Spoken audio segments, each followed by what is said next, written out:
Good evening.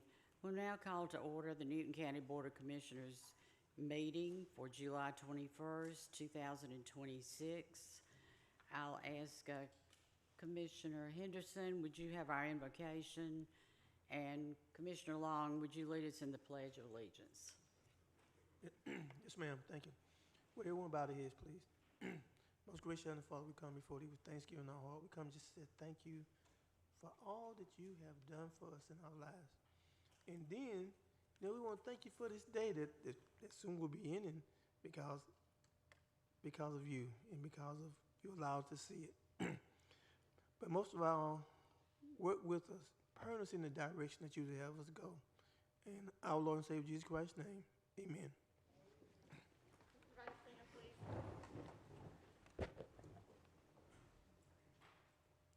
I pledge allegiance to the flag of the United States of America and to the republic for which it stands, one nation, under God, indivisible, with liberty and justice for all. Thank you.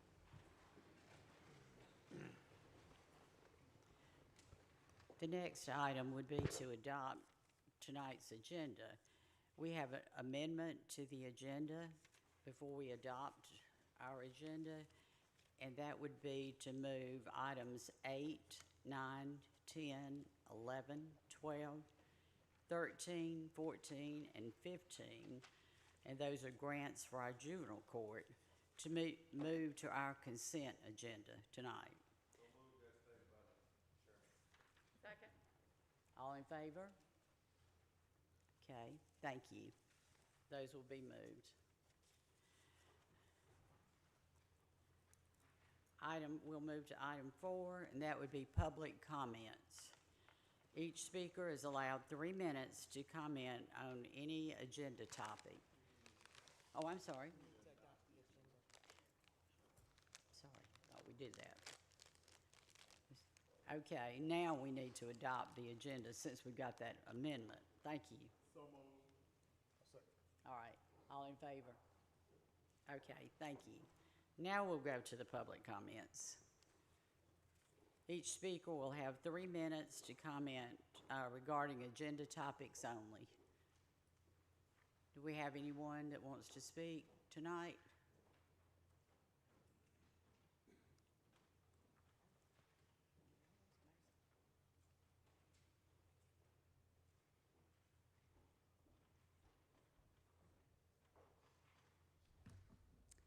Good evening. I wasn't trying to be the first. I'm speaking on item number 17 on the agenda, the proposed $138,000 professional services agreement with Dean's LLC for the Board of Assessors Appraisal Services. My concern is straightforward. Before Newton County approves a 6-figure agreement for appraisal services, the public should understand what due diligence was performed. How was this vendor selected, and why this agreement appears to be moving forward without a visible competitive procurement process.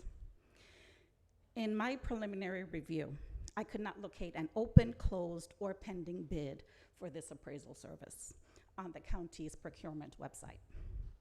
I also could not locate a company website, a meaningful public internet footprint, or evidence that other counties are currently using this company for appraisal services, other than Lowndes County back in 2018. According to my review of the Georgia Secretary of State's website, the entity appears to have limited corporate information on file, including only one officer since its inception in 2015. This raises several questions. What specific due diligence was performed before this agreement was placed on today's agenda? Was a competitive bid, request for proposals, request for qualifications, or any comparable procurement process used? If not, what exception or policy allowed the county to proceed with this one? Please also explain why a company located approximately 3.5 hours away from Covington was selected for appraisal services affecting property values in Newton County. Were local or regional appraisal firms considered? If so, which firms? And why was this vendor determined to be the best choice for Newton County? I was recently told by a commissioner that residents should trust that the board is acting in the best interest of the county constituents. Trust, however, is built through transparency. When the public cannot readily find a bid posting or prior county engagements with this vendor, a company website, or other evidence supporting the selection, it is reasonable to ask for a full explanation before the agreement is approved. I'm asking the board to either provide that explanation this evening or delay action on item number 17. I'm sorry, ma'am, your time's up. Do you mind giving us your name? Sorry, Janelle West. Thank you.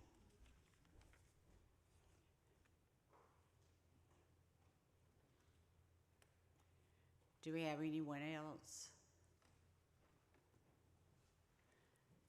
Okay, not seeing anyone else, we will close that portion of the meeting. We'll go to reports from the chairman. We have a presentation tonight, a proclamation presentation for Dr. Izzy. If we could, Dr. Izzy, okay, would you come forward, please? And I will ask my executive assistant, Ms. LaTanya Hamp, if she would read this proclamation, please. Welcome, Dr. Izzy. Proclamation, Newton County Board of Commissioners, Dr. Lakeisha Izzard. Whereas the Newton County Board of Commissioners proudly recognizes Dr. Lakeisha Izzard, an accomplished educator, licensed professional counselor, national certified counselor, approved clinical supervisor, Georgia certified school counselor, executive public speaker, author, mentor, and nationally respected behavioral health advocate whose distinguished career has transformed countless lives through counseling, education, leadership, mentorship, and community service while advancing the mental, emotional, and behavioral well-being of individuals and families throughout Georgia and beyond.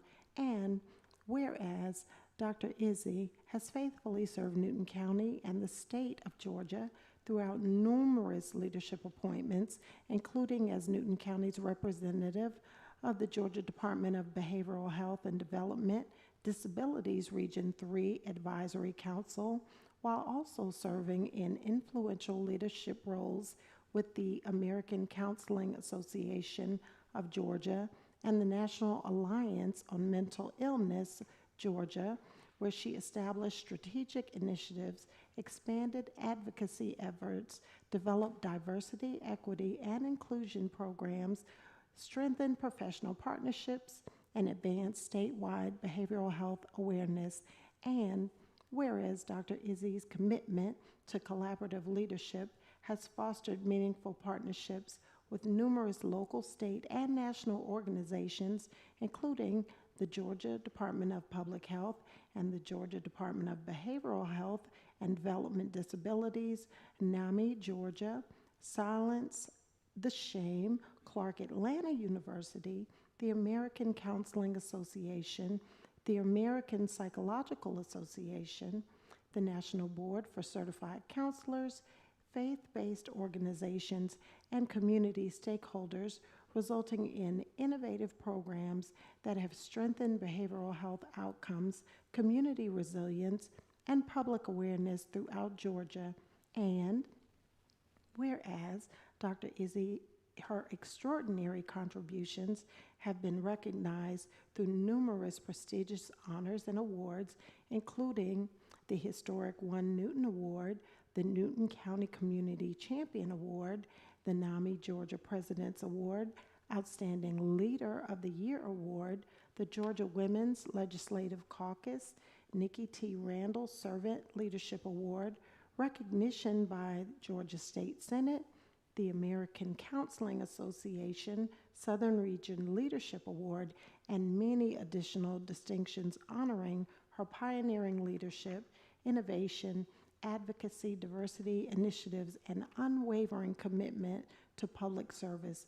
And now, therefore, be it proclaimed, the Newton County Board of Commissioners hereby extends its highest commendation and sincere appreciation to Dr. Lakeisha Izzard for her exemplary service, extraordinary leadership, unwavering compassion, and distinguished contributions to behavioral health, counseling, education, advocacy, and community leadership. The Newton County Board of Commissioners further congratulates Dr. Izzy on the successful celebration of the 7th Annual Black Men Thrive Symposium, along with Dr. Mariah Cassell, and expresses its deepest gratitude for her continued commitment to improving the lives of the individual, families, and communities through servant leadership, innovation, collaboration, and hope.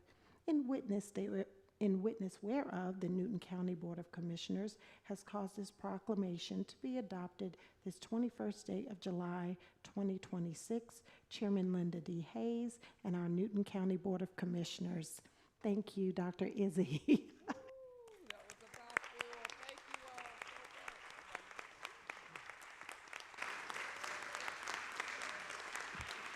so much. Dr. Izzy, I'd like to say there is so much more that is being added to your proclamation. It is extensive, but we are absolutely so proud of you, and thank you so very much for your continued support in Newton County. I know Chairman Hayes, as well as our Board of Commissioners, would like to take a picture after you have a few words. Yes, thank you so much. I said I wasn't going to cry, you all. But indeed, my story is still being written, but it's just amazing to be honored for the diligent public service that you work so diligently to move forward in on a daily and a weekly and a monthly and a yearly basis in partnering with all of our wonderful organizations here in Newton County, as well as our amazing community stakeholders here in Newton County. I am proud to be a Newton County resident and to be serving the residents here. But I want to give a special and a warm thank you to Commissioner Mason, as well as to all of our Board of Commissioners and leaders here in the county and our county manager.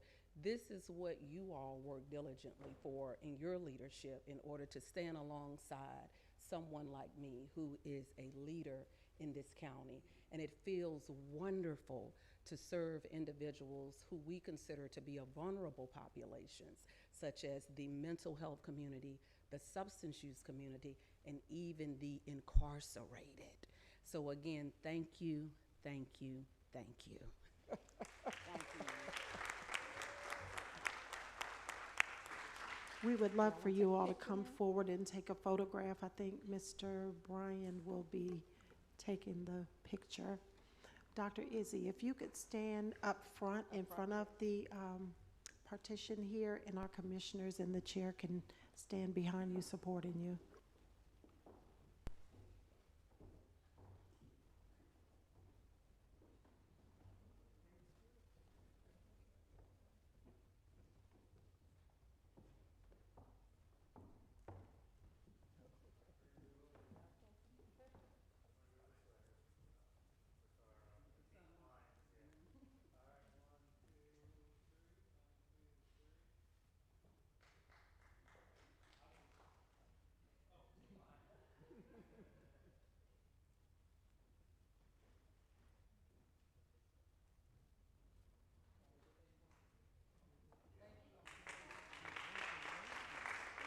Thank you, Dr. Izzy.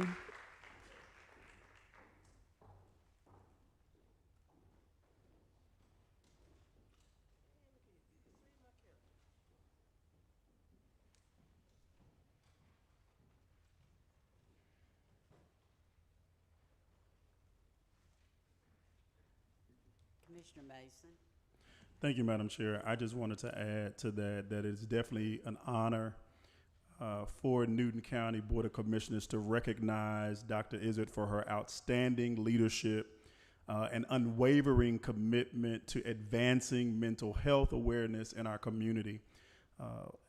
For the past 7 years, as we stated, through the Black Men Thrive Symposium, she has created a safe space for education, for healing, and honest conversations that have empowered countless men and families. And so, Dr. Izzy, your vision, your compassion, and your dedication have made a lasting impact on Newton County and beyond. And it has been a pleasure working with you for the past 6 years on the Black Men Thrive Symposium. The very first year, I was a keynote speaker. It was an amazing opportunity. And then for the past 5 years, she has had me there as a panelist as well as a breakout session leader. And the topics that we talk about are just phenomenal and truly transforming men's lives. And so I'm just glad that on behalf of the Board of Commissioners, we were able to proudly present this proclamation to you, recognizing your remarkable service and congratulating you on all the work that you do. We are even looking forward to soon launching the Stepping Up initiative, where we are, and so we are very, very excited. We have our task force already, and we're going to be helping to address mental health, as Dr. Izzard stated, even in our incarcerated individuals. We want to address that concern in our community. We're seeing mental health even expanding amongst our youth. And so we want to be able to address those concerns as well. And so I think launching the Stepping Up initiative is going to be an amazing launch to what we're going to do and how we're going to transform the lives here in our community to be able to allow them to obtain the resources that they truly need so that they can be great citizens here in Newton County. And so thank you, Dr. Izzard, for allowing me to work with you these past 6 years. It has been an honor and a privilege, and we're going to continue to do this work for years to come. Thank you, Madam Chair. Thank you. Thank you, Dr. Eason.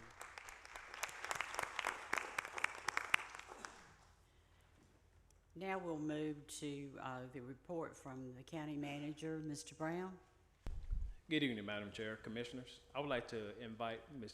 Frida Reed to come up to the stage. She's going to give us a wonderful report on the Memory Cafe that she started in the Senior Enrichment Center.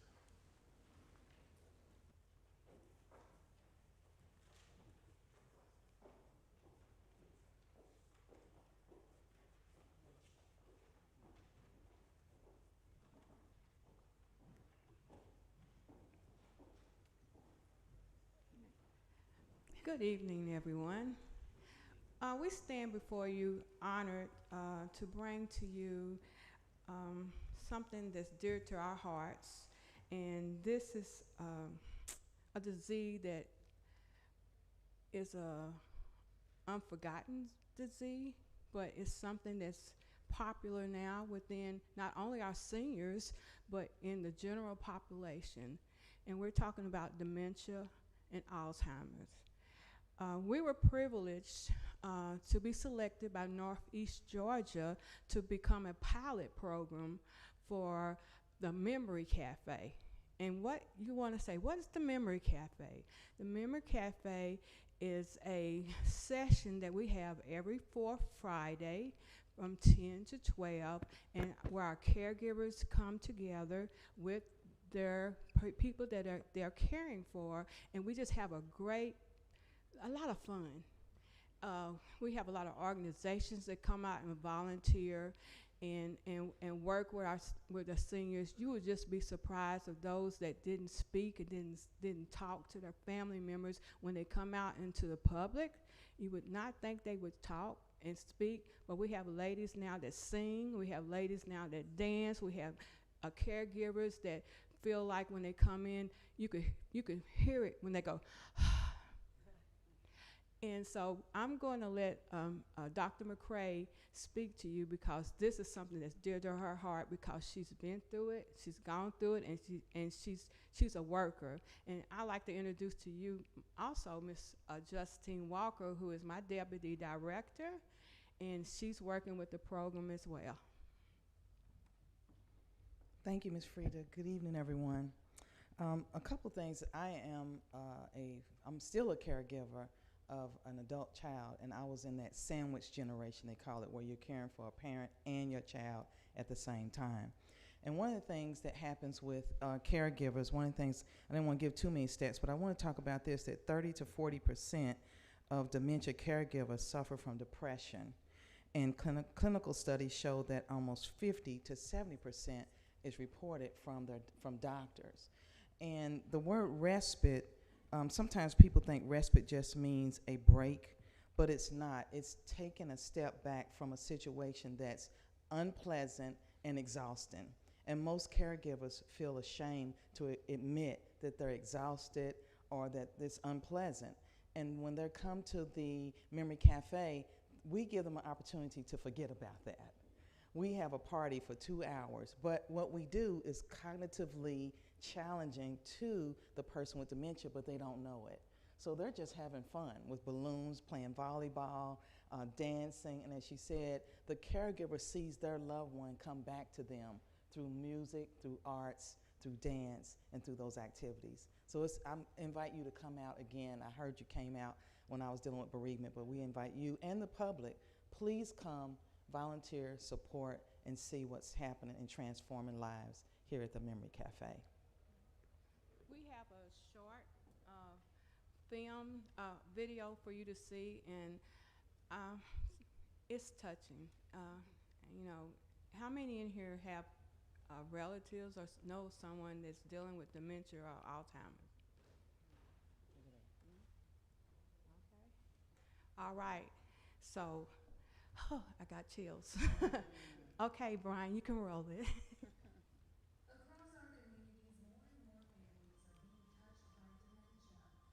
Hope and connection can be found in unexpected places, like a memory cafe. To bring about this much joy, laughter, support, and friendships, it starts with the dedication of those who have a big heart for their community. What motivated me to support the creation of a memory cafe in my region was both personal and community driven. I've seen firsthand how isolation affects people living with dementia and their caregivers. Too often, they lack safe, welcoming spaces where they can relax, feel understood, and connect with others who truly get it. It goes beyond providing resources. It builds community, dignity, and just the joy you get to see on the participants' faces. To be able to marry a program once a month to bring engagement to both parties was so innovative to me. I researched it, I talked with people who also were doing memory cafes in different part of the country and heard what a win-win opportunity it was. The goal is to spark fulfillment and connection. Those in attendance get to take part in activities that engage the mind, like brain games and puzzles or even physical activities. Well, we play some games, and one of them is hitting a ball over a net. If you're not enthusiastic about that, you need to have your blood pressure checked. The fun doesn't stop there. Guests get to also relax and enjoy music that may bring back some memories.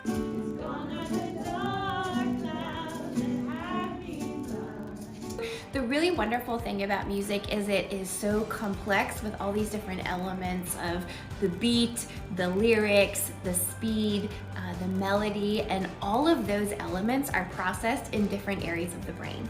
So the reason why music is so effective with people who might have cognitive loss is that it's activating areas of the brain that aren't affected by dementia or other neurocognitive disorders. And so that's why we love to use music with older adults, because we're still exercising the brain, we're still working on the existing connections that are there, and that's why someone who might not be able to tell you what they had for breakfast an hour before can sing every word to You Are My Sunshine. But a memory cafe is more than just activities. These moments create a sense of belonging and celebration for both individuals living with dementia and their caregivers. I enjoyed it all. I enjoyed it a lot. I'm 70 years old, and I'm going to try and continue to come. I learned a lot, and I saw some people that I have not seen in 2 or 3 years. That's what you get in memories, in the connection, because that's what it's all about. With my clients, it uplifts her. Just knowing that there's somebody that knows what I'm going through and has maybe some been there or has studied this and knows how maybe I can get out of it. It's a complete program that helps mentally, physically, and I would even say from spiritual. Some are able to come together. This memory cafe, it's been a godsend to me. This is what she be looking forward to. It's be just me and her all day long, every day. So for her to get out and be, she enjoyed it. Look at her. Look at her. That's my big girl over there. While others come in support as the caregiver. My brother, who's 13 months older than I am, was diagnosed with dementia 3 years ago. He was able to come here a few visits, and unfortunately it progressed so rapidly he was not. But this has been beneficial not only me, but my wife. And anytime that we get to share and be around other caregivers, it gives us strength and support also. Very important. And we learn something every meeting that we come to. You get to share your experiences with other caregivers so they know that they're not alone, that they've got a community out here. So that's very important. You don't want to be isolated in this situation. Yeah. I learned quickly, if you take it all upon yourselves, you're not going to last. It's not going to be something you can do. It's a wonderful opening for the community, because I can remember back when my dad had dementia, there was nothing other than nursing homes or something like that, a family outings and stuff like that. It really is like a family. I volunteered not knowing what to expect and not knowing what would be expected of me, and it's been a total blessing to be with the people who come and care for them and help them and encourage them. I would tell anyone that should be here, they should try it at least once, and they will keep coming back, because it is a warm, friendly, open, caring environment where we have a lot of fun together. It really keeps them going, I think. And that drive is what every community needs. Supporting the creation of this cafe felt like a natural step in ensuring that our community is inclusive, that it is compassionate, and most importantly, responsive to the needs of all its members. Thank you for giving us this opportunity. I would like to say that this is not only for our seniors at our senior center, but it's a community program. So if you know of anyone that would like to come on 4 Fridays of each month and from 10 to 12, our arms are open. This month our theme is Hawaiian Luau.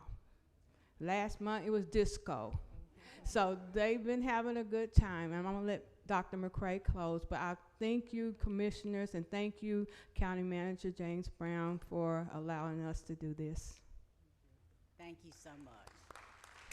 The last thing is, I just want to remind caregivers, sometimes you think you need a break from the people you're caring for, but as you heard in the video, they need a break as well, the person living with dementia. They need to be around people that are like them. And so we are I represent BJM for Barbara Jean Metcalf Dementia Services, and I am grateful to the Newton County Senior Services and to this organization for allowing me to partner and actually be the person to spearhead and to move this forward for not just this county, but people came from Rockdale County and observed what we're doing, and they want to do what we're doing in Rockdale County. So thank you very much. Thank you.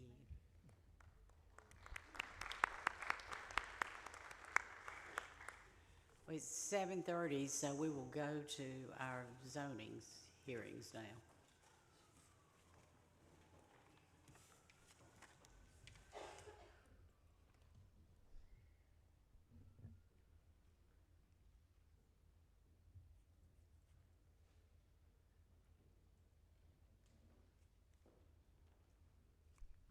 Thank you, Madam Chair. Good evening, members of the Board of Commissioners.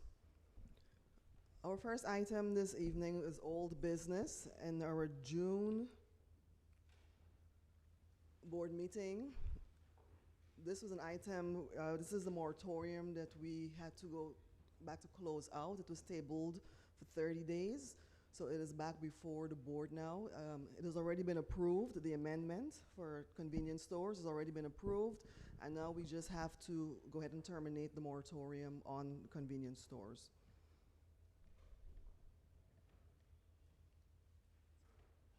And any, I guess. Can we make a motion? Yes, because we had a public hearing last time, so yes, we can go to the motion.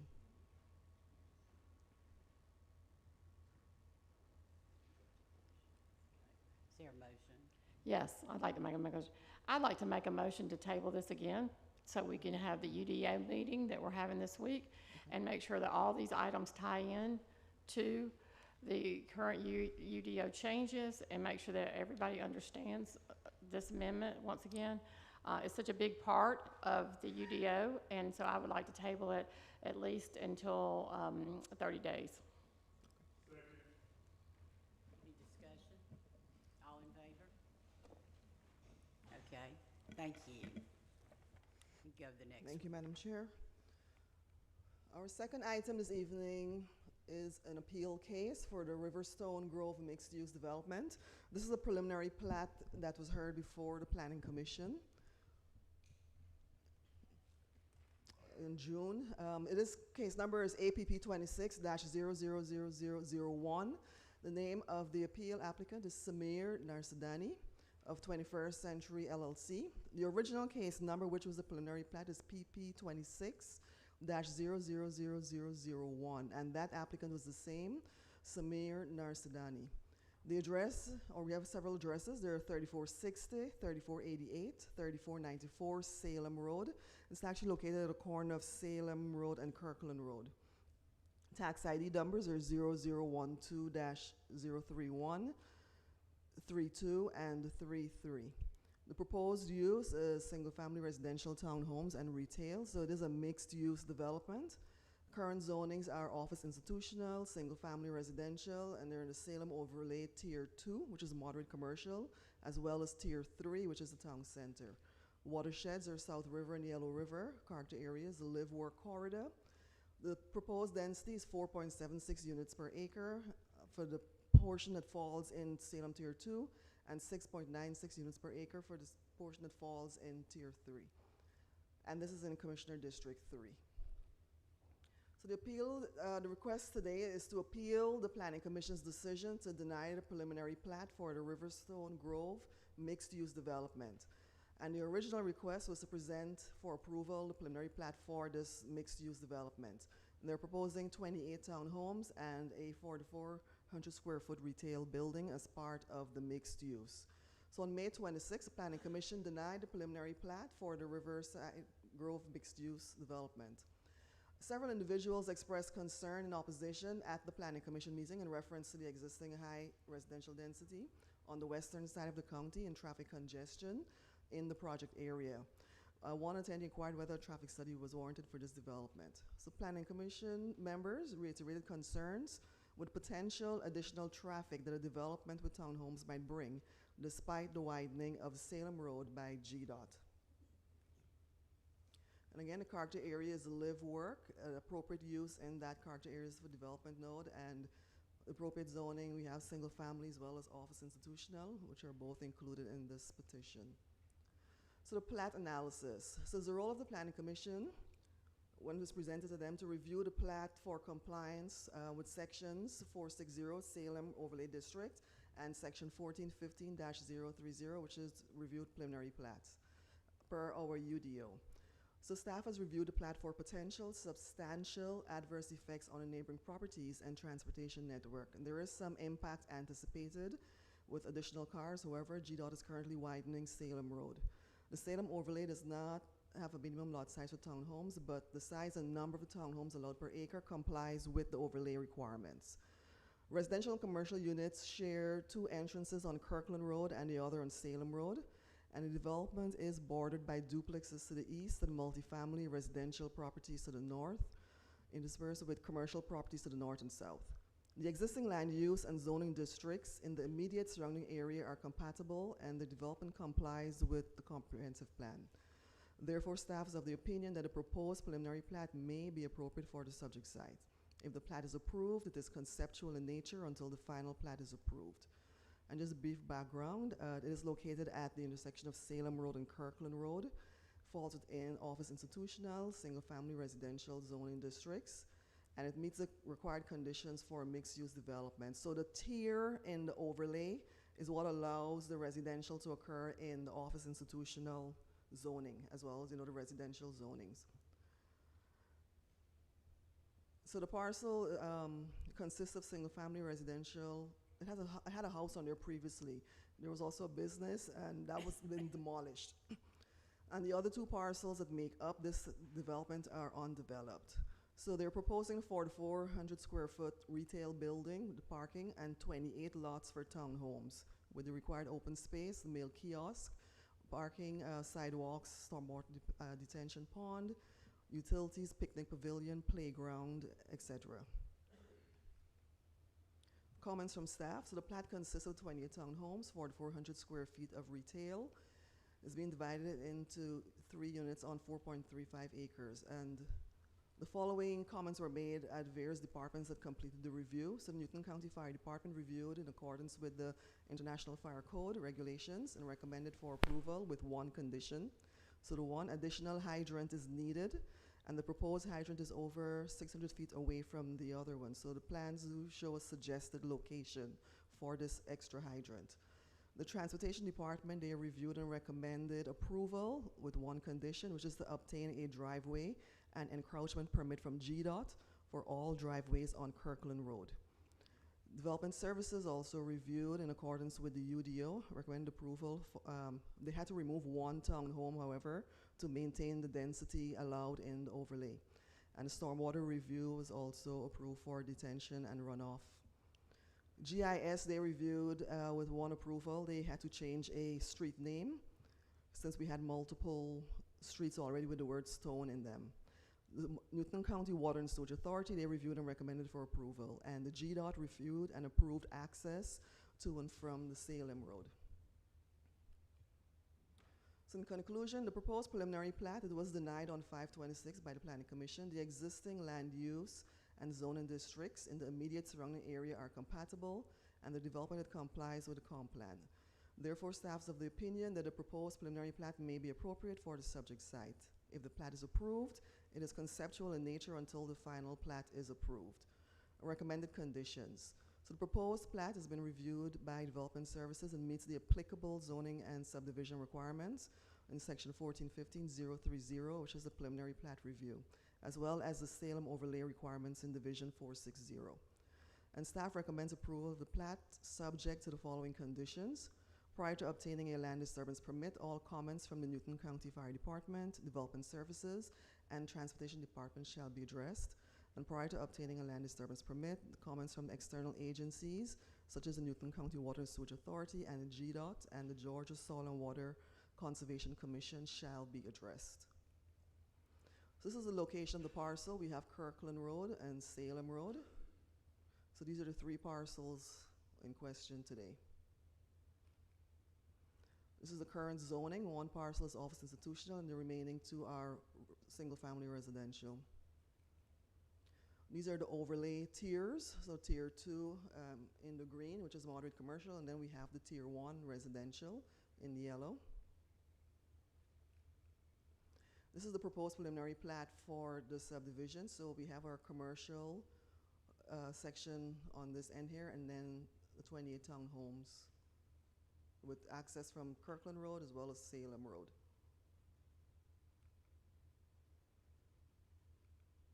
And if there are any questions for staff? If not, this is a public hearing, Madam Chair. Okay. At this time, we'll open the, I have a question. oh, you had a question? Yes, ma'am. Okay. Commissioner Cooper. Thank you, Madam Chair. First one I want to ask is, we had a moratorium in place, right? Yes, sir. And that was started in October, back in October 2024. Moratorium? Moratorium. About August. Okay. In August, yes. So we did have a moratorium back in 2024. Oh, yes, in 2024, yes. Right, in place. Okay. And ends, supposed to end in August 19th, 2026. So my question is, how was this applicant was able to apply in 2026 on it? So this is one of the preliminary plats that was already in the hopper prior to the moratorium happening. They had already completed their pre-application meeting and started work on the project. So there was already on the list of items that we had. We had like about 9 subdivisions that were in just before the moratorium was enacted. So why did it take 2 years to apply for the application? So part of it was the review process. A part of it, I think the applicant would best be able to answer that, but as we got the projects in, they were turned around, and sometimes it takes a while for the applicant to resubmit because they have to meet certain criteria. We would not bring the plat to the Planning Commission until it has met the requirements of the ordinance. So sometimes that can be a lengthy process. Okay, and also, we got 4.3 acres. And we have the 4,400 square feet building. And how are we gonna place those 28? Are we gonna meet code per unit, per acres? Yes, sir, they do meet the density.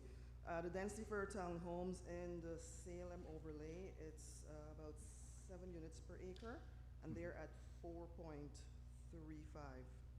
units. And they had to remove one of the townhomes to meet that criteria.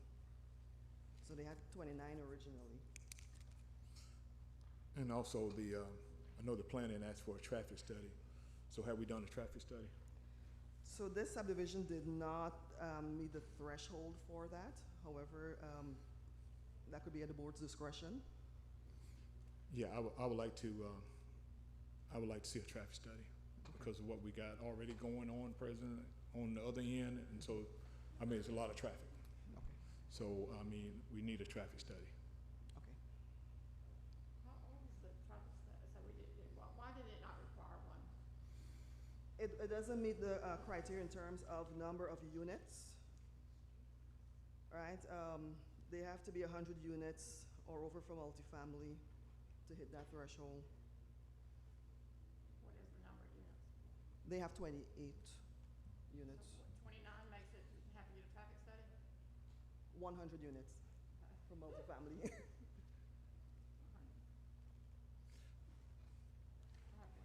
They're at Go ahead. 28 townhomes, yeah. I would like a timeline. Do you have a timeline on this project? Like when it first started, when they started getting the plat, and when did the first revision of this plat go in? Was it in 2024? It would have been in 2024 prior to August, yes, ma'am. So why has it taken 2 years? Because they had to consistently go back to the drawing board to meet the requirements of the ordinance. Is this the same end user that it was in the beginning? I believe so, yes, ma'am. There's another parcel of land too, adjacent to this, that is in the owner's name. What are they gonna do with that one? It's the lot next door. Can you activate the screen here, please? One more question.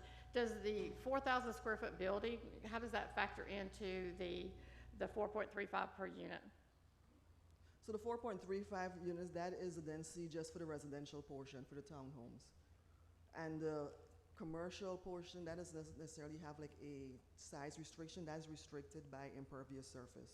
Okay, so what is that building gonna be? Do we know? For You don't now, know? it's just retail. Retail in the middle of the development? Commercial It's the pictures in the building, middle of the development. Look at it again, go up there. Where is that it's here. retail? So this is the retail building over here. Which one? Okay, so it's at the end. I thought it was that little So it thing has where it like says open space. 3 units, yeah, this building right here. So do you come through the development? I can't see because they got the timer on my screen. So there's an entrance off of Kirkland Road, Mhm. one entrance, and then there's one on Salem Road. Where is so do you get to the commercial development through the development, or where is the entrance on No, Kirkland? you can access it from Salem Road. Huh? Here, you can access it from Salem Road here. But Salem's gonna have a medium down it, right? Pardon me? Will Salem have a median down the middle of it? From the I'm sorry, this is DOT? Kirkland Road, I'm so sorry. This is Kirkland. Okay. I'm not sure what GDOT is doing. They're currently expanding that road right now. I They just would don't have- feel like we were provided all the information we need to make a decision on this. I mean, I feel like that it was given to us, not enough time to even look at this whole thing, so. That's why we're asking so many questions, because we don't know anything. I mean, there's some of us were not on the board in 2024. Correct.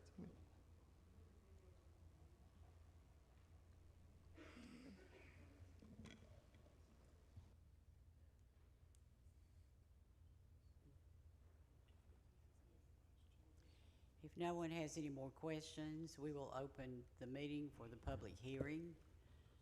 If anyone wishing to speak in favor of this zoning, if you would come forward, there'll be a total of 10 minutes to speak in favor.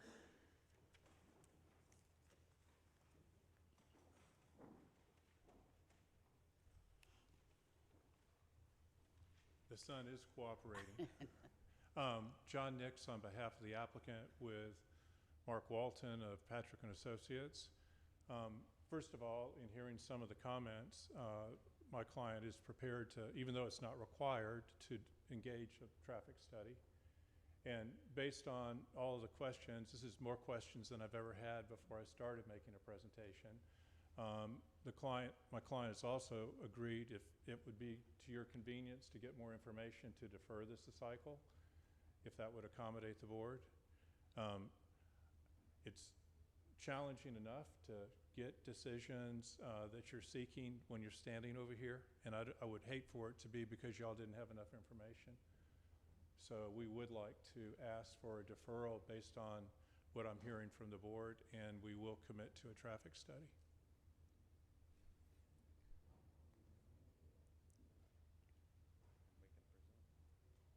You don't think so? Commissioner Cooper?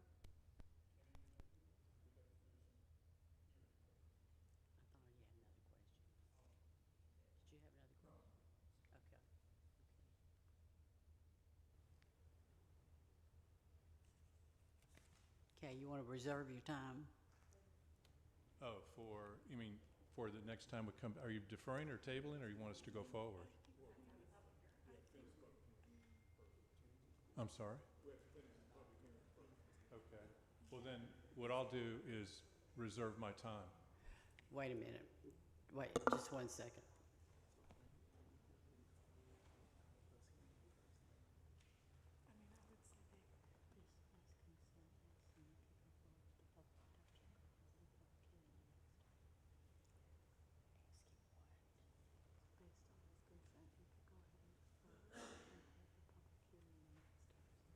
Okay. Based on your consent, if you want to defer, we can go on with the public hearing the next time, so we can just close this part out. If it requires my client's consent, we consent to it being tabled or deferred. Okay. So we can do that for the next time then. I need a motion for that, please. A motion? Madam Chair, I make that motion.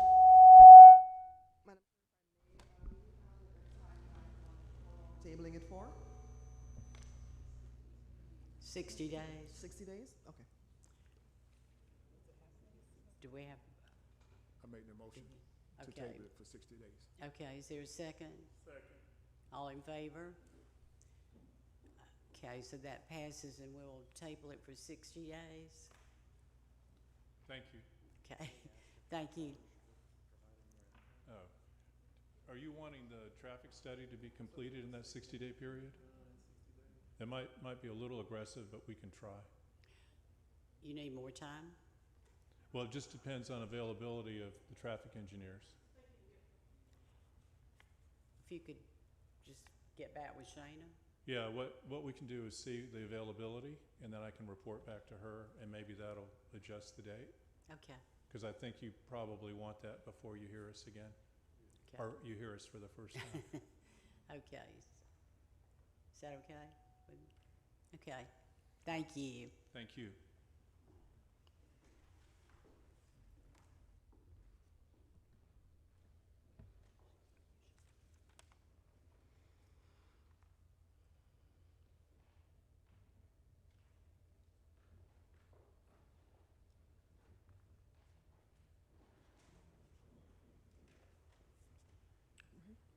Thank you, Madam Chair. Our second petition this evening is also an appeal to the towns at Yellow River Plat Extension. This is case number APP 26-000002.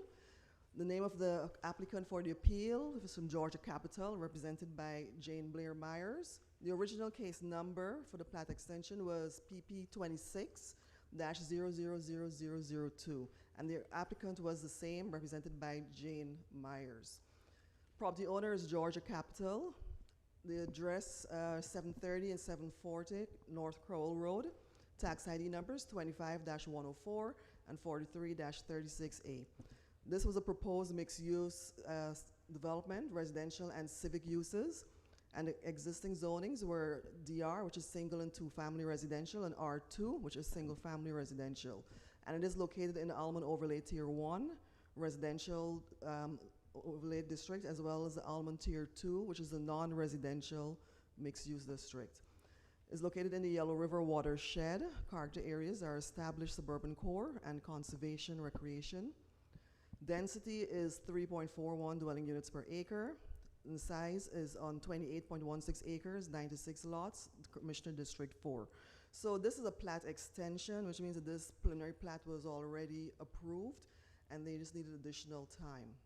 So the appeal request is they're appealing the Planning Commission's decision to deny the preliminary plat extension for the town to the Yellow River subdivision.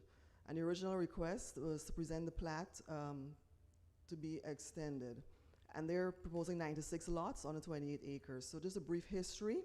On January 23rd of 2024, the Planning Commission denied the preliminary plat for the towns of the Yellow River. This is the initial plat that came in.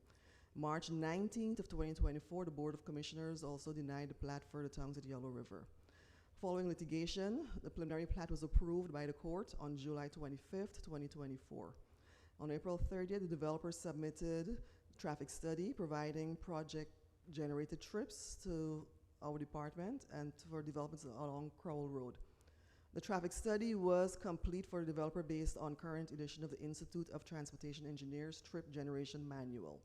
And it showed a total of 44 trips, 11 inbound, 33 outbound during the morning peak hours, 32 inbound and 22 outbound in the afternoon and evening peak hour trips, and a 24-hour total of 682 two-way trips for the 96 homes that are being proposed there. On May 26th, the Planning Commission denied the preliminary plat extension for the towns of the Yellow River mixed-use development. So this is located in character areas of established suburban core, as well as conservation and recreation. Just a bit of background. So the plat was approved on July 25th, 2024. The developer experienced significant delays with permitting required for work in the right-of-way on Crowell Road. So the work in the right-of-way was further complicated by the developer for the nearby Dobbs Landing subdivision, which are also simultaneously working on Crowell Road at the intersection of Harold Dobbs Road and Crowell Road. So right-of-way construction timetables lengthened as the roadway improvements required by one project interfered with revisions to the other. And the transportation department, they monitored the progress of the road and they verified the delays to be legitimate.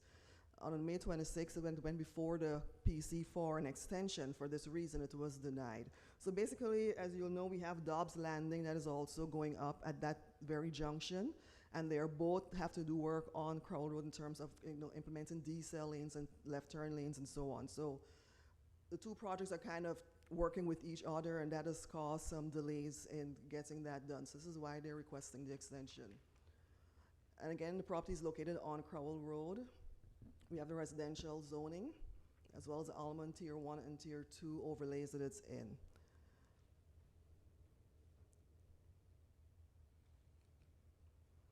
So the plat analysis it was the role of the Planning Commission to review the plat for compliance with section 1415-3030, which is the preliminary plat review section, as well as division 450, which is the Almond Crowell Overlay District in our ordinance. Staff has reviewed the plat for the potential substantial adverse effects on neighboring properties and transportation network. Some impact is anticipated with increased traffic due to the addition of new homes. So the plat shows a disturbed area of 13 acres out of the 28.16 acres. There's a total of 96 townhomes and a civic trail that will tie in to the Yellow River Trail system. Minimum house size is approximately 1,100 square feet. The subdivision will have a left turn lane, a deceleration lane, and 2 entrances. Approximately 56% of the development, or 15.9 acres, is dedicated to open space. And 40%, or about 11.26 acres, is required for the open space. The proposed mixed-use development is located with close proximity to other residential subdivisions and the Newton High School. It lies within the established suburban core and the conservation recreation charter areas. Staff is of the opinion that the proposed preliminary plat, which lies in the Almond Overlay Tiers 1 and 2, meets the requirements of the Unified Development Ordinance. There have been no changes from the initial approved plat. If the preliminary plat extension is approved, it is conceptual in nature until the final plat is approved.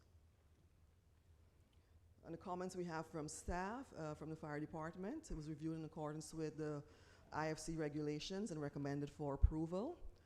Our county transportation department reviewed and recommended approval. Development services reviewed according to the UDO, recommended approval, as well as a stormwater review. GIS department, they reviewed and recommended approval, and our water authority reviewed and recommended for approval. So comments from the Planning Commission meeting. So several people spoke in opposition to this development at the May 26, 2026 Planning Commission meeting. Many of those who spoke in opposition indicated that although they did not live in District 4, they were, where the project is located, they were concerned with high residential density on the western side of the county and the potential for increased traffic congestion. A resident who said that she lives on Crowell Road expressed concern with the existing traffic congestion and noted that the area is losing its rural character. Others in attendance expressed concerns with single-family homes being purchased by corporations for rentals rather than being owner-occupied. The Planning Commission expressed notable concern for increasing traffic congestion and that the proposed townhomes could become rentals rather than owner-occupied. So the Planning Commission subsequently denied the preliminary plat extension. In conclusion, on July 25, 2024, the Superior Court of Newton County, Georgia reversed the BOC's decision and approved the initial preliminary plat for the towns at Yellow River.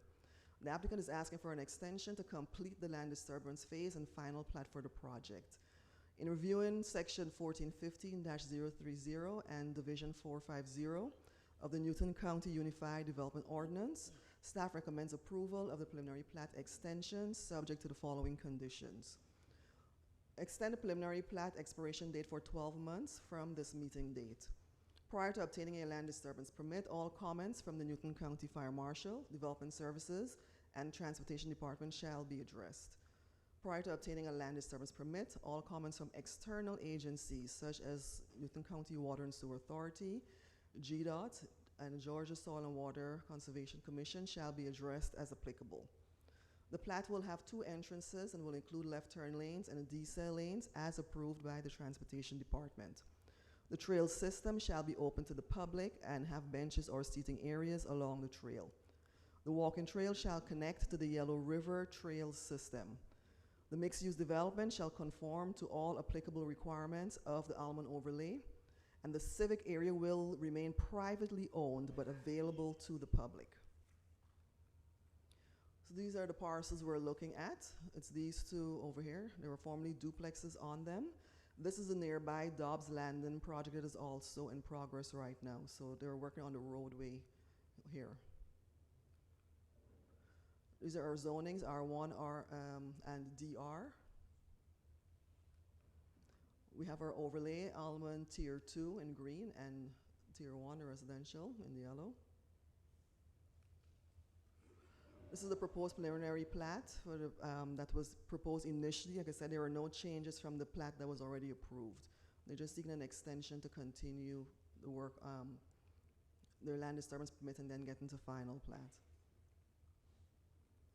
And they actually, yeah, so we have our entrances here. Oh, and that's the end of staff's presentation. Madam Chair, this is a public hearing, and if there are any questions for staff.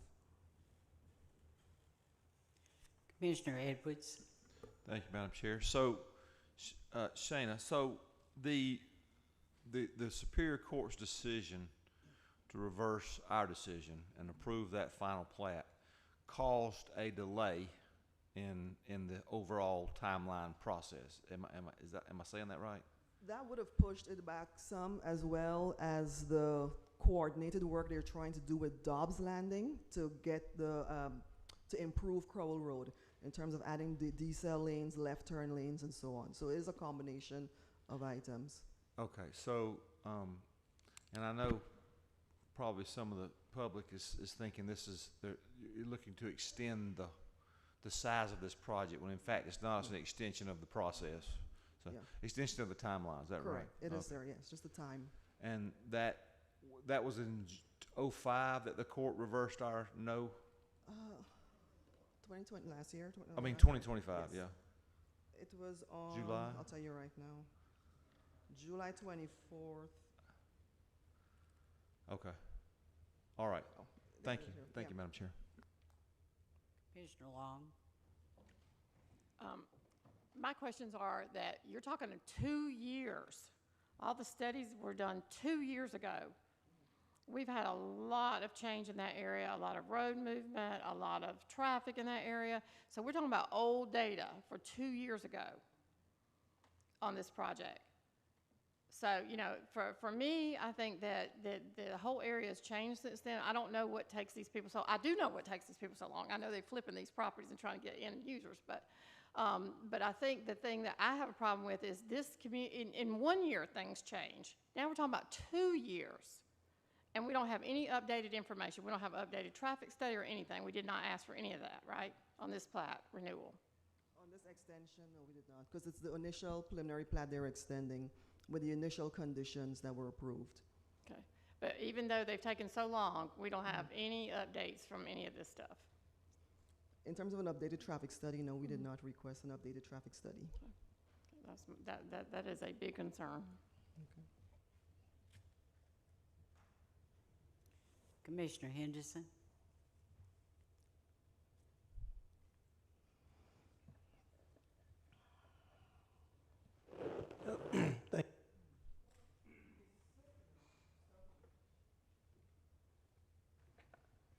Thank you, Commissioner. It's something about Core Road where it seems as if they want to just put say, 4,000 or 5,000 houses on one little road,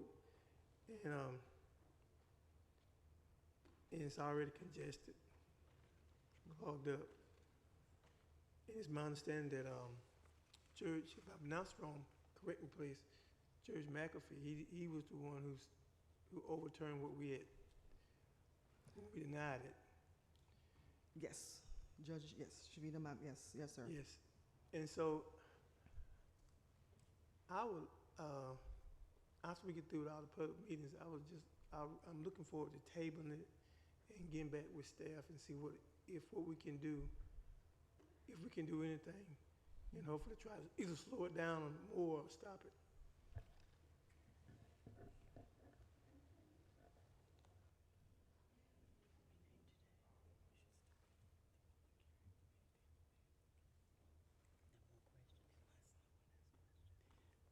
Any more questions? We'll open the floor Thank you, for Madam public Chair. hearing. Yes. Anyone wishing to speak in favor of this zoning, you come forward. There'll be a total of 10 minutes.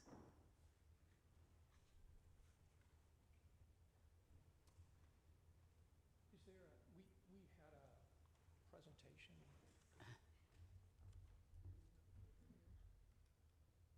Can you activate the screen, lady? Yeah, and just the side buttons and the lasers in the middle. So if I want to advance it, then, Yeah, just in there. okay, got it. Members of the Board of Commissioners, thank you for allowing us the opportunity. My name is Kirk Felstool with Smith, Gambrell, and Russell, 1105 West Peachtree Street, Atlanta, here on behalf of the applicant. I'm sorry for that. So I think we've all kind of established this is not a rezoning process. This is a preliminary plat, and then in this case, a preliminary plat extension, which is a compliance exercise. So we want to make sure that we are talking about that. But I do want to talk a little bit about this development, and Sheena's already pointed out some of the items that we are on 28 acres. 96 townhomes at 3.4 units per acre, which is less than what would be allowable. And I understand there are always concerns about traffic, particularly in Newton County, but the property can be developed as a matter of right more intensely than what we are currently doing it at. And a slight correction on the information that was on the date that information was provided. There was a traffic study that was done in April or May of 2025. It was not done in 2024. So it is updated information. The other thing to keep in mind is that part of this development has 56% of the total area as open space, which is again more than what the ordinance would require, which would be 40%. So over half of the development is being preserved as open space or civic space. Another thing that I think is important to this for us to understand, the community to understand as part of this development, that what is happening is that we had already agreed and would follow through on that commitment, and it's represented in the conditions, is that we would construct a walking trail, a system of walking trails on the property, which would connect to the county's Yellow River walking trails, that it would remain private so that we would have the obligation to maintain it, including having public seating. So it would remain in our ownership, but we're required to keep it public so that all the community can enjoy it, as well as the remainder of the community, or the civic spaces. So I do think it's important to understand that this development does take into consideration what some of the community concerns that are out there. We certainly can't solve them all. We know that there are traffic issues everywhere in the county and along Crowell Road as well. That's why GDOT is engaged in this process. But we are here. This property was rezoned long before we came to it, long before most, if not all, of you came to it. But that's where we are with the current zoning. And right now, we're dealing with plat approval, which is a compliance exercise. And I want to talk a little bit about that. I'm not going to go through these in great detail, but there's an applicant obligation for preliminary plats, and that is presenting a plan that complies with the development regulations. There's a staff obligation, which again is to review the plat for compliance with the regulations. And the Planning Commission similarly. So this is a discussion about compliance with the development regulations. What I'm about to say is not strictly part of the discussion, but I think it's important for you to be aware of it, because I think you've rightly asked, why are there delays going on? This is an extension. These preliminary plats are good they expire after 2 years, unless you apply for the extension before the expiration. So this plat would have expired July of 2026. We filed the application for an extension in April 2026. Other than that, you're looking at it for compliance. But to Commissioner Edwards' point, there were delays from the original filing from 2023 until 2024 to go through the process of denial and then reversal by the court. After that, it was an issue related to GDOT and its programming of the projects along this roadway, along with the developer, the development next door or next to us, as Sheena has pointed out. This comes right out of your staff report. So to answer the question, those are the reasons that there was delay, and that's why we are requesting the extension. So when we are talking about compliance exercises, your staff has concluded 4 times that this plat complies with the development regulations. It occurred twice before the court's reversal in January of 23, and then again in January 24, and then March of 2024. And then fast forward to last month before the Planning Commission, the staff again said that it complies with the requirements of the regulations. It is not advancing. There it goes.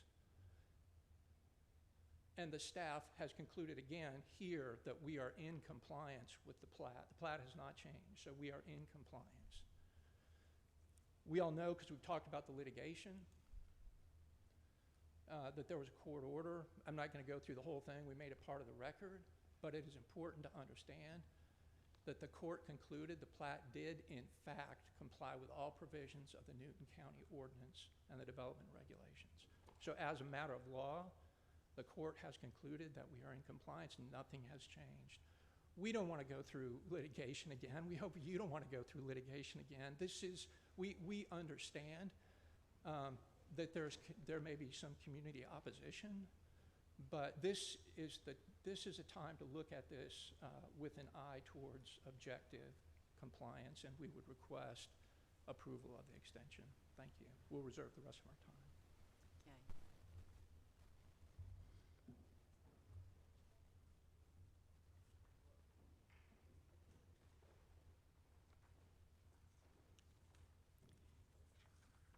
Is there anyone else wishing to speak in favor?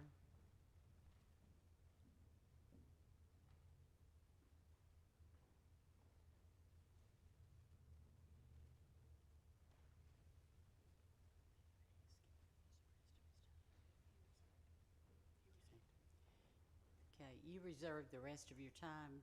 Would you like to?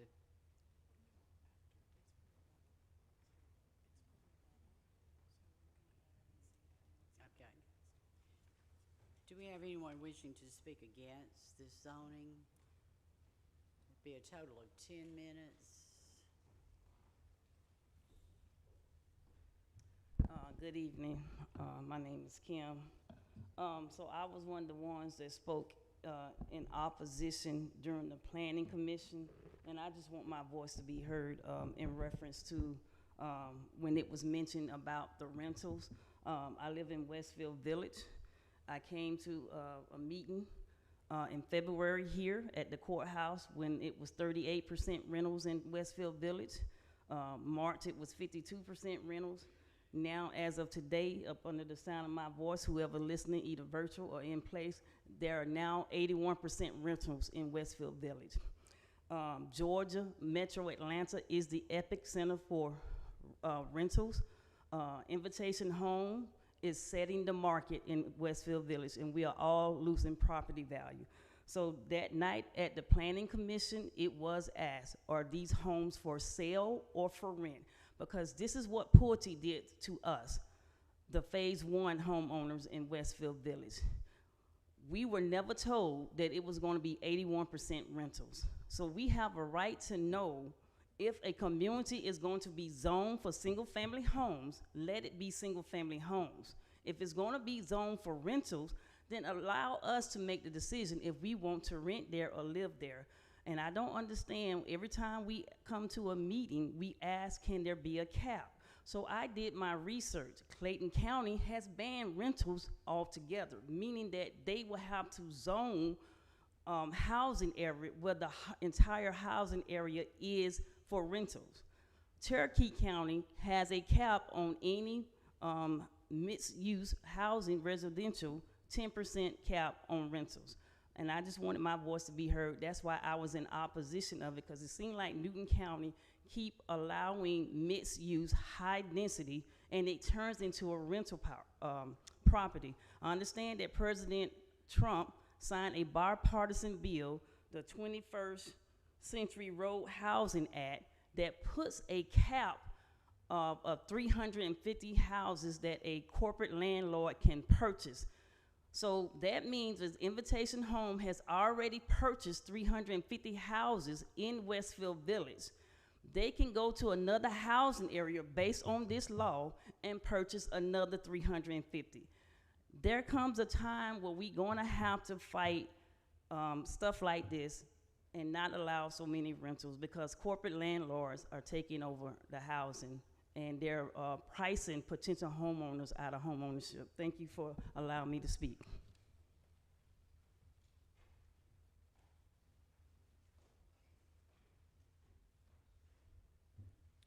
Maya Allen, District 3. Good evening, Board. I'll be real quick.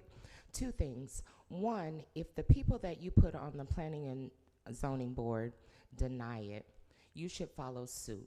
If not, you should change the people that you've appointed to those seats.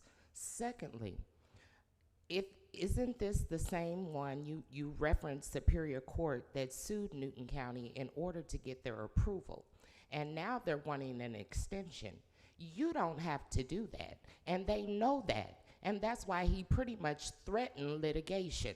You can deny this tonight. There is no reason to table.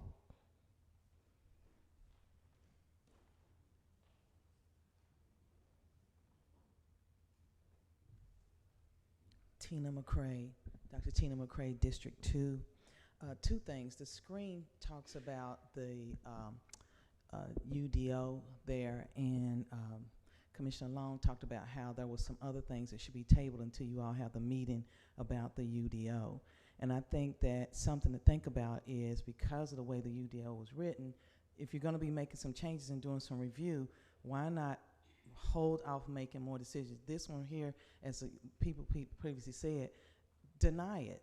Okay, it was passively said that some of the residents in this presentation earlier, it was passively stated that some of the residents talked about how they didn't want it, but these people came up here and talked about how unsafe Crowell Road was and how scared they were for their lives being able to get out on the street to be able to enter that road because of schools and because of the traffic and how they were sandwiched in. And one man talked about how his home, people's home had been hit from other cars. It was a lot of stuff that was talked about that just went in one sentence about somebody passively talking about how they didn't want this. So I think you should really go back, look at the notes from the Planning Commission meeting, and then think about this again. But I'm suggesting that because of the UDL review, this should be denied. If not, if you're going to table it, it should be after you review the UDO and then come back and see, does this meet what you believe you want for Newton County? Thank you very much.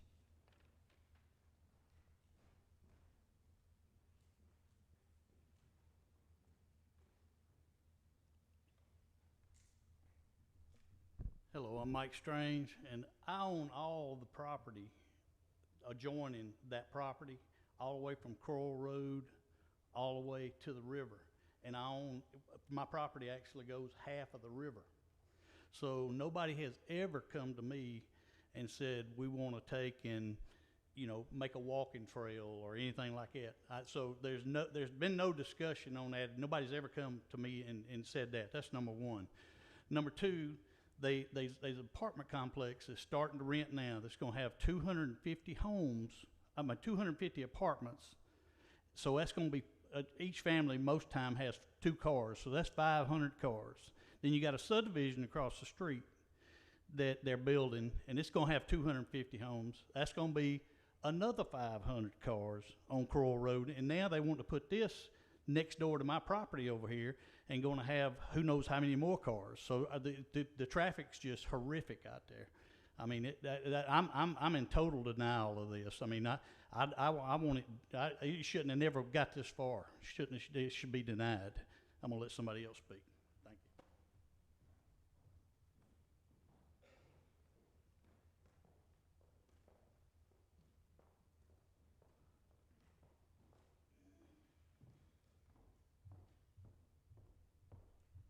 Good evening, board. Elena Sanders. I was the one that also was a part of the crew that denied it, and also in the chambers was in our emails trying to get us to change our vote to because it was 5-0 and it went to court. But I just wanted to put this on the record, and I know this is the plat is already approved. They're asking for an extension, but just to give you guys some information about Crowell Road. When I was appealing the actual apartment complex in front of Newton High, I received the traffic study. Crowell Road won't start the process of widening until 2037, 2040. So building all of this and approving all of these homes, I'm telling you for the future, that it will not start widening until 2040. So please think about that before we bring more items. And then we're talking about the trails. What is it connecting to? We have to go to that actual subdivision because you haven't approved the trails. It's on Fairview Road. So we have to go into that subdivision, and he said it's going to be left private. That means it's going to be left to the HOA to take care of it. So that means that the HOA fees are probably going to be higher because now they have to maintain a trail that's going to be private. Thank you so much.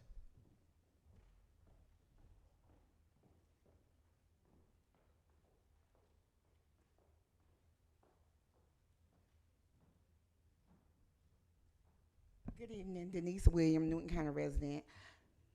We have been fighting for a long time, even though this project is now in District 4 because of the redistricting every 10 years. This project was originally in District 3, and we was fighting tooth and nail because of the traffic that that's on Corwell Road in the morning time and in the evening time. And also, what I want to say is, we building so many townhouses.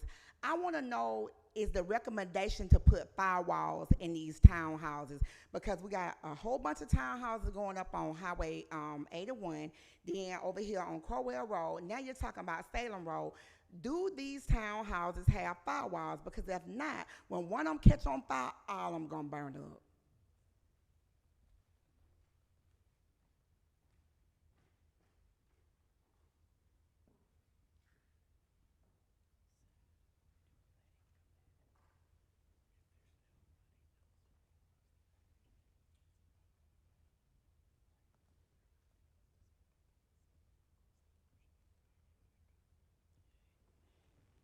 If there's no one else that wishes to speak against, we'll close that portion, and you can come back up.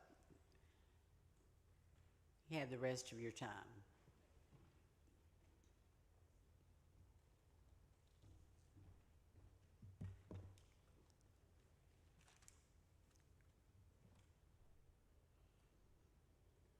Thank you. There's just a few things that I wanted to talk about. One, we'll come back to the traffic issue. We know there's traffic out there, and there will be more traffic as there's more development. That's why we have lower density than is required, and we are complying with whatever the department, the county's department wants, and as it relates to GDOT.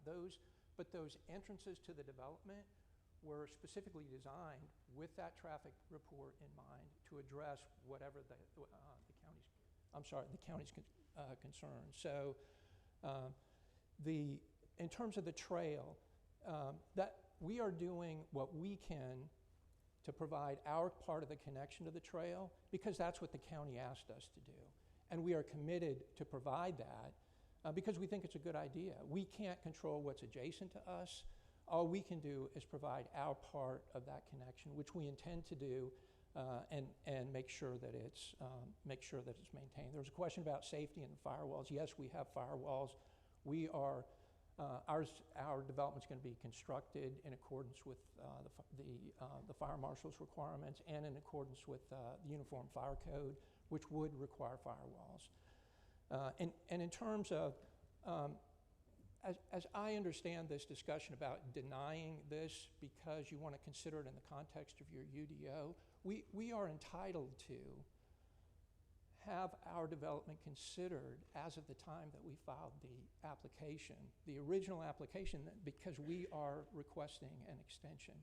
We understand that the county goes through a process of reconsidering its comprehensive plan, periodically making changes to its UDO, which they're entitled to do. But when we are in a platting process, the rules are set, and that's what we are trying to comply with. We had gone through and looked at sort of the obligations. Our obligation was to provide you with a plat that complied with the code. Your staff's job was to review it in that context, and they did. They recommended approval and said that it complied with the code 4 separate times, as did the court. So we believe that we have complied with our obligation, and the Planning Commission is the same way. It does not have free rein to look at what would be zoning issues. Their obligation is to look at it in the context of the code. And for those reasons, we would urge you and request that the plat extension be approved. Thank you.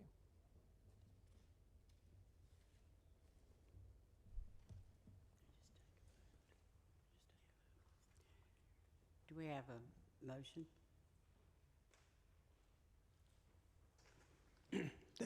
Thank you, Madam Chair. This, I guess subdivision, what you want to call it, is in District 4.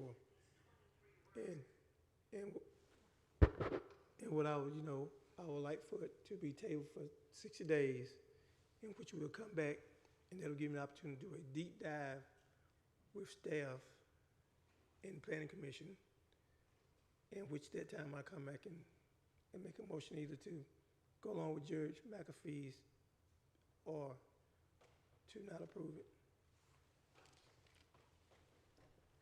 Like, my motion is to make a motion for 60 days. We have a second. That was a motion. Do we have a second? Commissioner Long. Couple things that I do agree with you. 60 days, we need more time to look at this. My concern is number one, you use the word entitled. I don't like that. These people in this county are entitled to of what they get to have in their county, not just developers. I've been very strong on that. People don't understand that because I'm a real estate broker, but it does make sense that what a community wants and the way a community wants to grow, that's something that we are up here to make sure that we make sure this community grows the right way. You guys come in here, I don't know that you care what happens after you sell it and flip it and everything else, but those are my concerns. So don't say entitled, that's a terrible word, okay? Second thing, the trails. Trails are wonderful, but now all these trails all over the county, everybody's trying to get the county to maintain those. So we can't afford to maintain these trails. So I'm not sure what that discussion is, so maybe we need to go deeper into that. But once you change it, once you flip it and all that, then all that's gonna be convoluted in the development, okay? The other thing is, it's like a bonus. Oh, we're giving you all this green space. No, you're giving us swampland. I'm looking at the map. So it's 13 acres with 96 homes on it. That is very tight. Sheena, you said this is in the same overlay as the last one we just looked at, and they're at 4.2. He's at 3.4 units. So how does that match anything? That does not match. This is a different overlay. It says the same. When I'm looking at the map, it says the same thing. It says 1 and 2. So that was Albany, this is Sabin? Okay, so we need to look at that, guys. This is for our next meeting. The next thing is it's not bonus land. This is swamp land that cannot be used. They are making 96 units be on whatever is usable. So those are my concerns, and those are the concerns for the people in Newton County, which I think that we have to do a better job. And when we do this UDO, we're gonna fix all that. I can tell you that right now, because this is bull crap. And I'm sorry, that's the way I feel, and everybody knows me here. I speak the way I want to, okay? But we've got to look at all these things.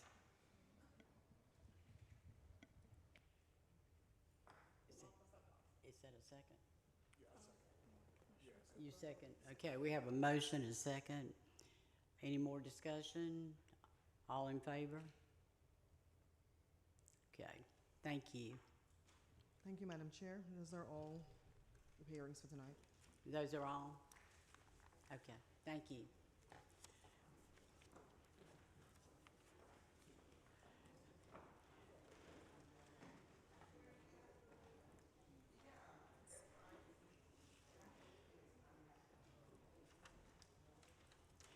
We'll go back to item number 7. Can I have a motion to approve the consent agenda? Second? All in favor? Okay, thank you.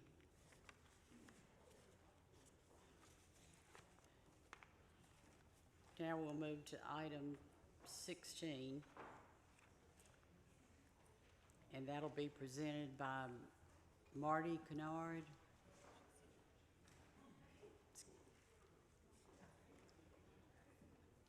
Consideration of True Roll Software Services Agreement.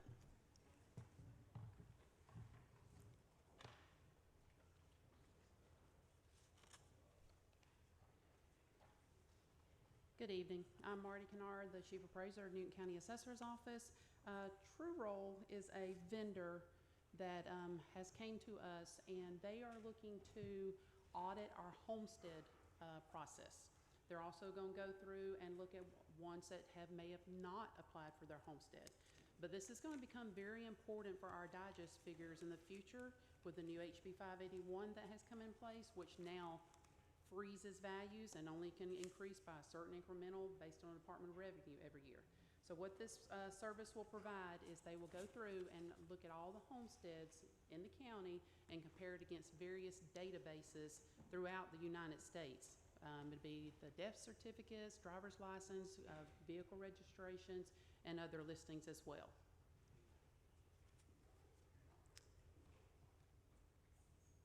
Do we have a motion?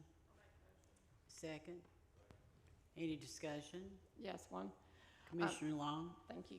I'm familiar with the software. I've been talking to you for quite some time about this, and I appreciate you rolling this in.